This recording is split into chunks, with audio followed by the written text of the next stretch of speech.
Praise the lord. ప్రియమైన దేవుని బిడ్డలారా, దైవ సేవకులారా, నా ఫేస్బుక్, యూట్యూబ్, వాట్సాప్ ఫ్రెండ్స్ అని మీ అందరికీ కూడా నాకు హృదయపూర్వకమైన ధన్యవాదాలు చెల్లించుకుంటున్నాను.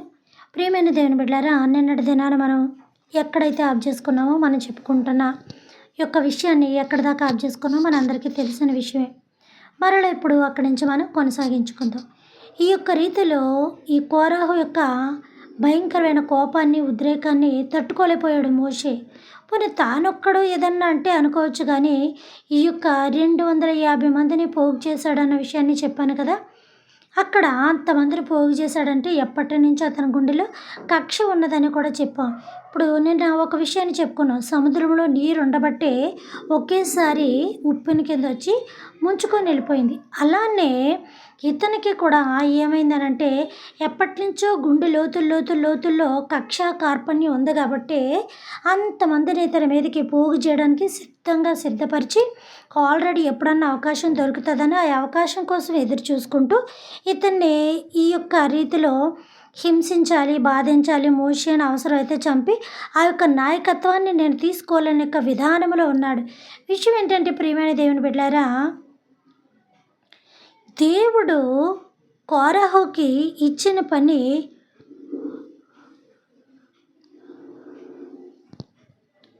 కోరాహుకి నచ్చలేదు. ఎందుకు నచ్చలేదంటే కోరాహుకి దేవుడి పని చేయడం ఇష్టం లేదు. అతనికి నాయకత్వం కావాలి, అతనికి కమాండింగ్ పవర్ కావాలి, అతనికి ఏలుబడి కావాలి. సరే, నువ్వు అనుకోవడంలో తప్పు లేదు. ఒక పెద్ద యొక్క పోస్టు నువ్వు కోరుకోవడంలో తప్పు లేదు, బాగానుంది. కానీ నీ యజమాని దగ్గర నువ్వు ఉన్నప్పుడు అతను నీ యొక్క గుణగణాలను చూసి నీకు ఏ పదవి ఇవ్వాలో ఏ పదవి ఇవ్వకూడదో దానికి ఒక ఎమ్మెల్యేకి అర్హత ఉందా, ఒక కార్పొరేటర్కి అర్హత ఉందా, ఒక ఎంపీగా అర్హత ఉందా, ఒక మినిస్టర్గా అర్హత ఉందా, నువ్వు ఏ పదవికి అర్హత కలిగిన వాని విషయం సీఎం గారికి తెలుస్తూ ఉంటుంది. అలాగా దేనికి తగ్గది ఒకవేళ మనం ఏదన్నా వేరే రకంగా కావాలని ఆ యొక్క పదవి సంపాదించుకున్నప్పటికీ అందులో నేర్పరత ఉన్నదో లేదో మనకి పోస్ట్ ఇచ్చిన నాయకుడికి తెలిసిపోతుంది. దానికి వాళ్ళ టాలెంటెడ్ పర్సన్ అవునా కాదా, సెలెక్ట్ అవుతారా అవరా, ఇస్తే చేస్తారా చేయరా, మళ్ళీ పెట్టి తీసి కానీ ఒకేసారి సరి చూసుకొని ఎవరికి ఏ శాఖ ఇవ్వాలి, ఎవరికి ఏ పదవి ఇవ్వాలి, ఎవరిని ఎక్కడ పెట్టాలి, పెద్దవారికి ఏది ఇవ్వాలి, చిన్నవారికి ఏమి ఇవ్వాలి, అనుభవం కలిగిన వారికి, మరొక ఇక్కడ పెద్ద చిన్నాలు కాదు కానీ అనుభవం కలిగిన వారికి ఏమి ఇవ్వాలి అని ఆలోచిస్తారు. అందుకే చూడండి, సీనియర్స్ జూనియర్స్ అంటూ ఉంటారు. ఈ జూనియర్స్ని సీనియర్స్ దగ్గర వేస్తూ ఉంటారు. అది ఏ విషయమైనా అప్పటికే అది డాక్టర్ల విషయమైనా, లాయర్ల విషయమైనా, చదువుల విషయమైనా, అంటే ట్రైనింగ్ డాక్టర్స్ అని, ట్రైనింగ్ టీచర్స్ అని, ట్రైనింగ్ లాయర్స్ అని, ఇలా ప్రతిదానికి ట్రైనింగ్స్ అనేది ఉంటాయి. అందుకే ఏమంటారు, సీనియర్స్ జూనియర్స్. అనుభవం కలిగిన వారు, అనుభవం లేనివారు. ఈ అనుభవం లేని వారు చిన్నవారు, అనుభవం కలిగిన పెద్దవారి దగ్గర నుంచి నేర్చుకుంటారని ఒక విషయం అనమాట. ఇంత క్లారిటీగా నేను చెప్పేంత పసిపిల్లలు కాదు, మీకు చెప్పేంత జ్ఞానిని నేను కూడా కాదు, కానీ కాకపోతే సమయం వచ్చింది కాబట్టి కొన్ని వివరించుకోవడం మంచిది అని చెప్పి వివరించానంతే. అలాగా ప్రియమైన దేవుని బిడ్డలారా, కోరాహుకి దేవుడిచ్చిన పదవి నచ్చలేదు. అందుకే కోరాహు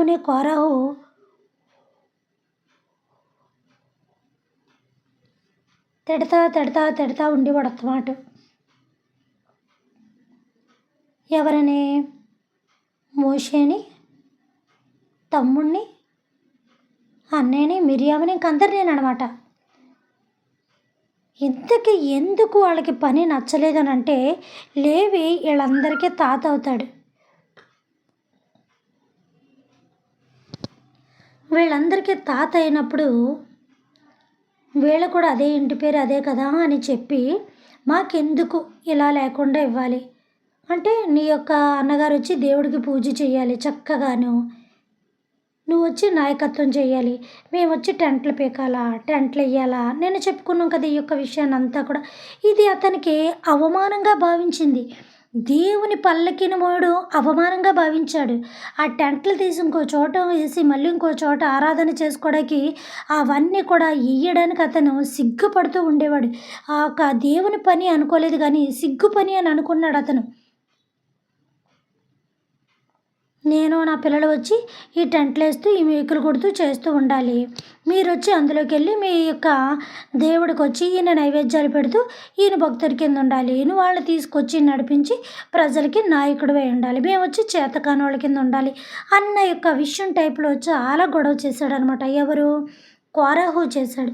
మరి కోరహు చేసినప్పుడు అక్కడ కోరహు పిల్లలు లేరు అన్నాను కదా! ఎందుకు లేరు అంటే, ఈ యొక్క గుడారాలు ఎలాంటివంటే టిప్ టాప్ టెంట్లు అంటారు కదా! అంటే ఒక చోట తీసి ఇంకో చోట అక్కడ వేసుకొని ఉంటారు కదా! చూడండి అది పోలీస్ యొక్క శిబిరాల్లో గానీ, లేకపోతే హ్మ్. బ్లడ్ బ్యాంక్ ఇస్తా ఉంటారు కదా! బ్లడ్ బ్యాంక్ ఇచ్చే ప్లేసులు గానీ, లేకపోతే కొన్ని కొన్ని చోట్ల ప్రత్యేకంగా ఏదన్నా ఇలాంటి యొక్క కార్యక్రమాలొచ్చి చేసినప్పుడు అక్కడ గుడారాలు వేస్తూ ఉంటారు. ఆ రోజుల్లో టెంట్ గుడారాలు అనేవారు. ఈ రోజుల్లో ఇలాగంటున్నారనమాట. అంటే ఒక చిన్న ఇల్లులాగా అక్కడికక్కడ ఏర్పాటు చేసుకోవడం.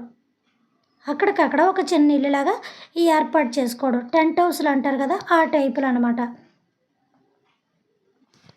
అలాగా ఏర్పాటు చేసుకున్నప్పుడు మళ్ళీ ఆరాధనా దినం వచ్చినప్పుడు వీళ్ళు ఇజ్రాయేల్ జనాంగం అంతా కదిలి, కదిలి, కదిలి నడిచి వెళ్ళేటప్పుడు మరలా ఏడవ రోజు ఎప్పుడు ఎక్కడైతే వచ్చిందో అప్పుడు అక్కడ నిలిచిపోయేవారు. నిలిచిపోయిన తర్వాత అక్కడ ఒక మళ్ళీ దూరంగా ఈ ప్రజలు నడవలేని మంచి ప్లేస్‌కు మళ్ళీ ముందుగా ఎళ్లి, ముందుగా అక్కడ టెంట్ వేసి, ముందుగా మేకులు కొట్టి గుడారం కింద దాన్ని ఒక మందిరం కింద, ఒక ఇల్లు కింద ఏర్పాటు చేసి, ఒక గుడారం కింద అక్కడ ఏర్పాటు చేసి వచ్చేవారు. ఆ తర్వాత మోషే మోషే యొక్క అన్నయ్య అహరోను వెళ్ళి ఆ యొక్క దీపస్తంభంలో నెట్టడం, ఆ మందసమును పెట్టడం ఇయన్నీ చేయడం చేసేవారు. ఈ మందసం ఎక్కడుంది అంటే ఒక బాక్స్‌లో ఉంది. ఈ బాక్స్ ఎక్కడుందంటే ఒక పల్లకీలో పెట్టబడింది. ఆ పల్లకీనే బాక్స్ కింద బాక్స్‌కి రంధ్రాలు చేసి ఎక్కడ వెళ్ళకుండా ఎక్కడ పడితే అక్కడ పెట్టకుండా ఏం చేశారంటే ఆహ్, వీళ్ళు నడిచేటప్పుడు మోసుకొని వెళ్ళిపోయేలాగా దేవుడిని ముందుకి మోసుకొని వెళ్ళిపోయేలాగా ఆ యొక్క బాక్స్‌కి నాలుగు వైపులా రంధ్రాలు చేసి పల్లకీ టైప్‌లో మోసుకుంటూ వెళ్ళేవారు. మరలా ఎప్పుడైతే సాయంకాల విశ్రాంతి దినం వచ్చిందో అక్కడ ఆగిపోయి మరలా అక్కడ టెంట్ వేసుకొని మరలా అక్కడ దేవుడిని ఆ యొక్క మరుసటి రోజు విశ్రాంతి దినాన్ని ఆచరించటానికి వాళ్ళు అలాంటి ఏర్పాట్లు చేసేవారు. ఇది ఈయనకి ఈళ్ళొచ్చి నాయకులుగా కనబడుతున్నారు. ఈయనొచ్చి దైవభక్తి కింద దైవ సేవకుడి కింద ఈయన కనబడుతున్నాడు. మనం వచ్చి భుజాల మీద అవి ఇవి మోసుకెళ్ళేవారి కింద కనబడుతున్నాం అనుకుంటున్నాడు కానీ, దేవుడు నా భుజాల మీద ఉన్నాడు. దేవుని భారం నా మీద ఉంది. దేవుడు నాకు ఇంత గొప్ప ఆధిక్యత ఇచ్చాడు. దేవుడు నా భుజాల మీద నేను నా బిడ్డలో మోసుకెళ్తున్నాను. ఇది ఎంతటి ధన్యత అని అనుకోలేదు. అది అతనికి అవమానంగా భావించాడు. అవమానంగా భావించాడు. చాలా చిన్నతనంగా భావించాడు. ఇంకొక పదం ఉంది చెప్పొచ్చు గానీ దేవుని విషయం కదా! అలా చెప్పకూడదు.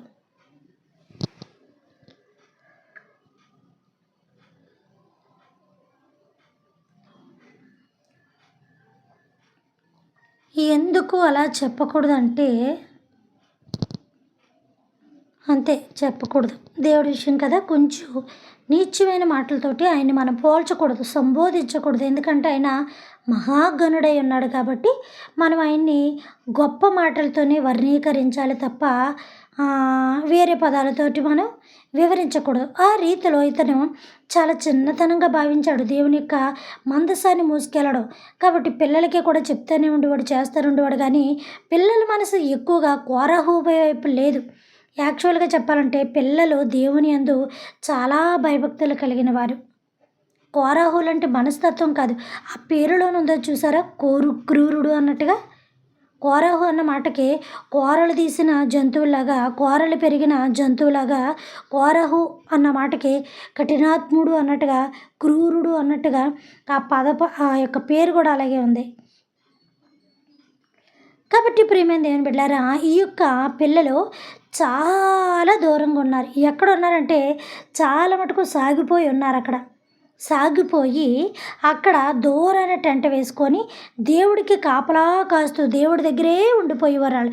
అంటే ఒకప్పుడు చూడండి, పాత రోజుల్లోని మందిరంలోనే ఉండిపోయేవాడు దైవ సేవకుడు. ఒక సమూయేలు ప్రవక్త చిన్నప్పటి నుంచి ఎలాగ తల్లి ఇచ్చేసింది మందిరానికి, ఆ రీతిగా. ఇంకొక రీతిగా చూసుకుంటే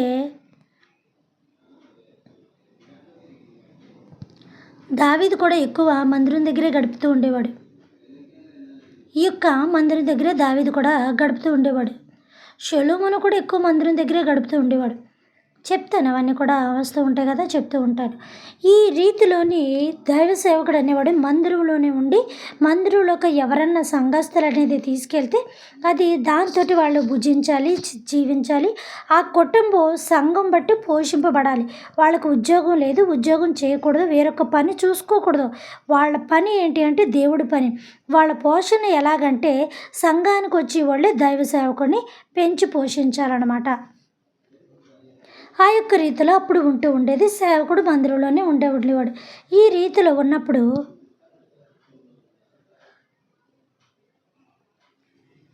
ఈ కోరాహు కుమారులు కూడా ఆ టెంట్ల దగ్గరే ఉండేవారు. అంటే దేవుని మందసానికి కాపలా, అంటే దేవుడికి కాపలా. దూతలు చూడండి దేవునికి ఎలా కాపలా ఉన్నారో, వీళ్ళు కూడా దేవుని మందసం దగ్గర ఆ టెంట్ హౌస్ దగ్గరే పడుకొని మందిరం దగ్గరే ఉండేవారు. అంటే టెంట్ హౌస్ అన్న పేరు తీసేస్తే ఒక విధంగా చెప్పాలి అంటే అది ఒక మందిరం అనమాట.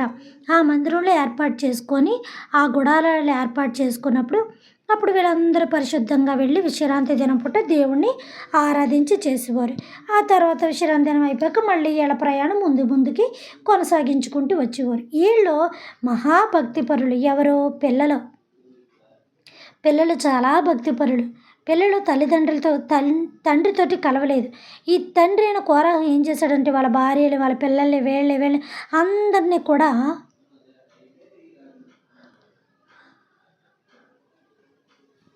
ప్రేరేపింపజేశాడు.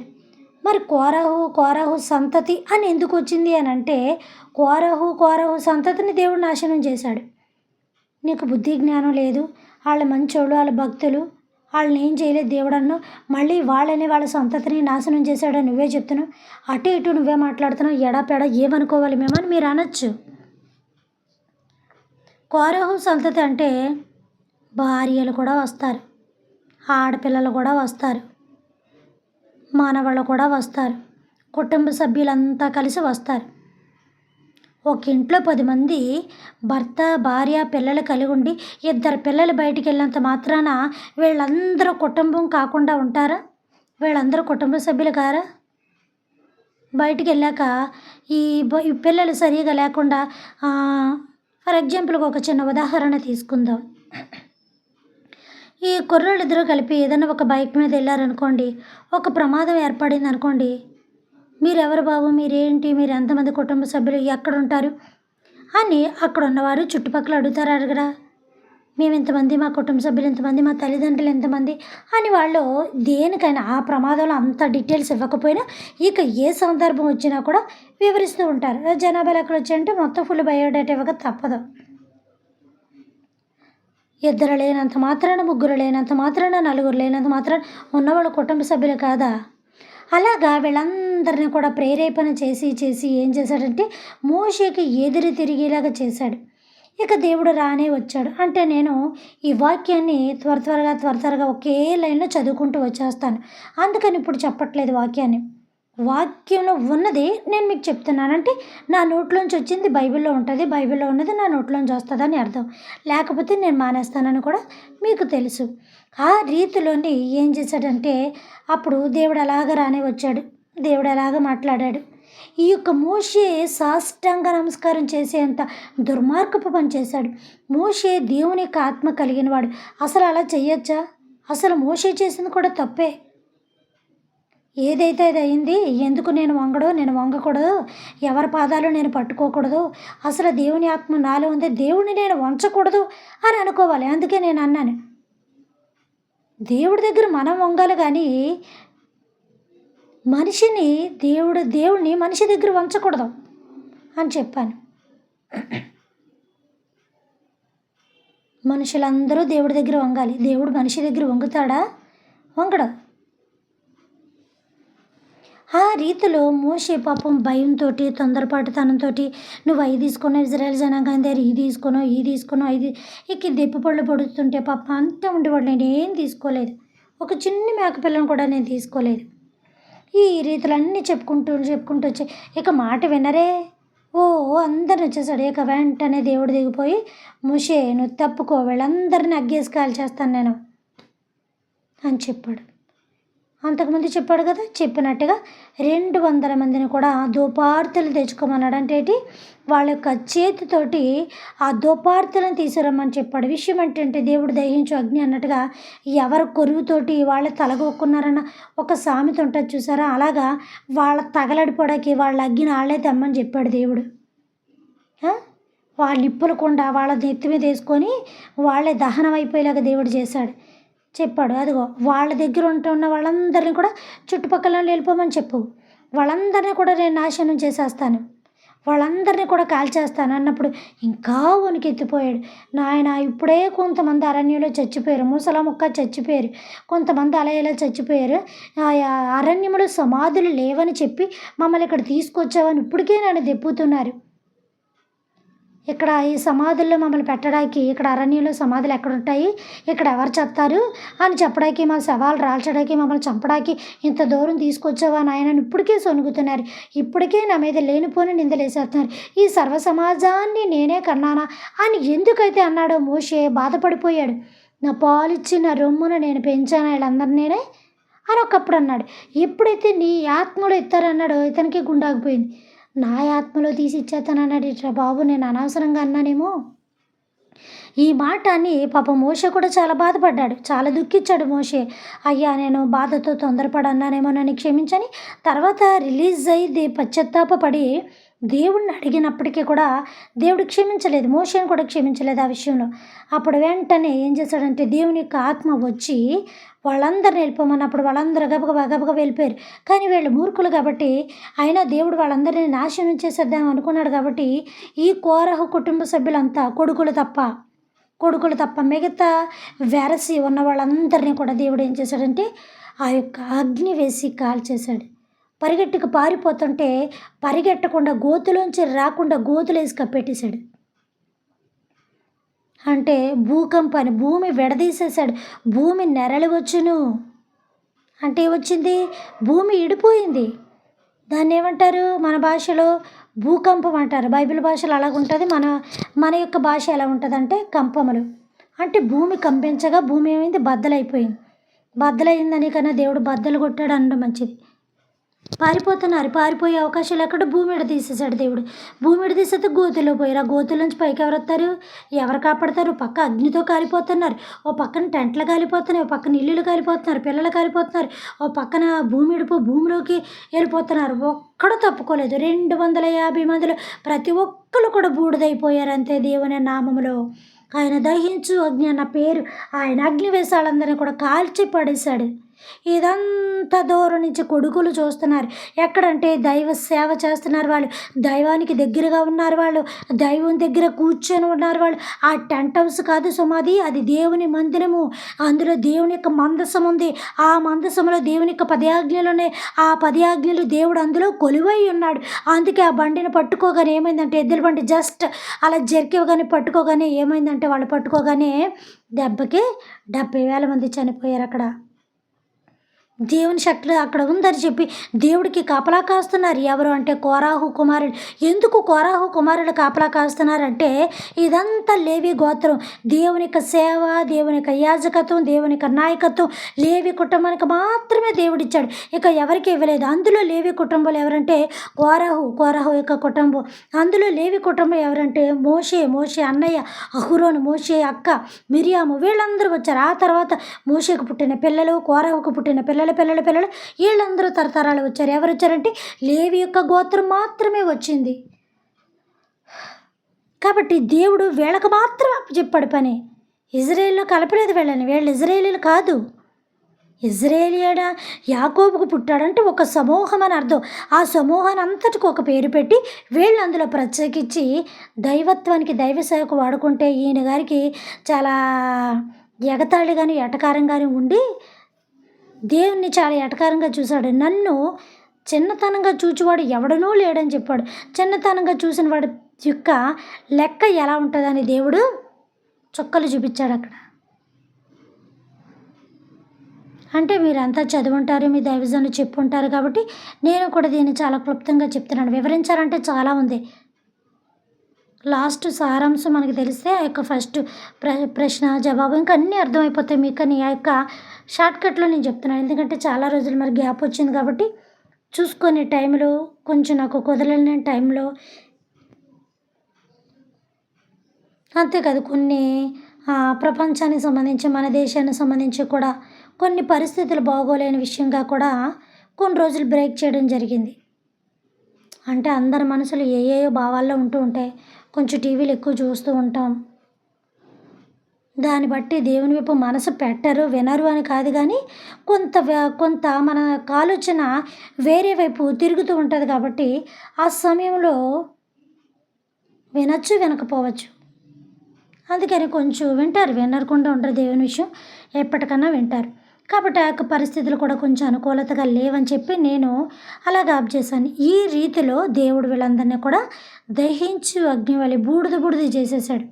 ఎలా బూడిద చేశాడు అంటే పచ్చి కట్టెల మీద, పచ్చి మాంసం మీద, గోతులో మొత్తం నీళ్ళన్నీ కూడా బొగ్గైపోయాయి చూసారా.